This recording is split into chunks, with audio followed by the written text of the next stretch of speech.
కేవలం 10 సెకండ్లలో మీ bank balance మొత్తం ఖాళీ అయిపోతుంది. వీడియో చివరి వరకు చూడండి, జాగ్రత్త పడండి. KYC update scam. మీ ఫోన్కి బ్యాంక్ నుంచి వచ్చినట్లు ఒక మెసేజ్ వస్తుంది. ఆ మెసేజ్లో మీ బ్యాంక్ అకౌంట్ కేవైసీ ఎక్స్పైర్ అయిపోతుంది, 24 అవర్స్లో అప్డేట్ చేసుకోండి అని ఉంటుంది. దాని కిందే ఒక లింక్ ఉంటుంది. మీరు ఆ లింక్ పైన క్లిక్ చేస్తారు. క్లిక్ చేశాక మీ Aadhaar card details, PAN card details అడుగుతుంది. ఎంటర్ చేస్తారు. ప్రొసీడ్ కొట్టిన తర్వాత మీ బ్యాంక్ అకౌంట్ డీటెయిల్స్ అడుగుతుంది. నెట్ బ్యాంకింగ్ డీటెయిల్స్ కానీ మీ అకౌంట్ నెంబర్ కానీ ఇలా డీటెయిల్స్ అడుగుతుంది. ఒక్కసారి మీరు ఆ డీటెయిల్స్ ఇచ్చారా, మీ బ్యాంక్ అకౌంట్ ఉన్న మనీ మొత్తం ఖాళీ అయిపోతుంది.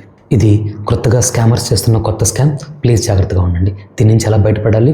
ఫస్ట్ది, బ్యాంక్స్ ఎప్పుడూ కూడా కేవైసీ అప్డేట్ చేసుకోమని మీకు SMS మెసేజ్లు పంపించవు.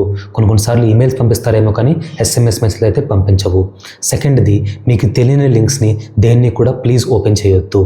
మూడవది, ఇన్ కేస్ మీకు డౌట్ ఉంటే ప్రతి ఒక్క బ్యాంక్కి కస్టమర్ కేర్ నెంబర్ ఉంటుంది. గూగుల్లోకి ఇలా కస్టమర్ కేర్ నెంబర్కి మీరు ఫోన్ చేసి ఇలా వచ్చింది లింక్ అనేది కరెక్టా కదా అని చెక్ చేసుకోండి. ఫోర్త్ది, ప్లీజ్ OTPని మాత్రం ఎప్పుడు కూడా షేర్ చేయొద్దు.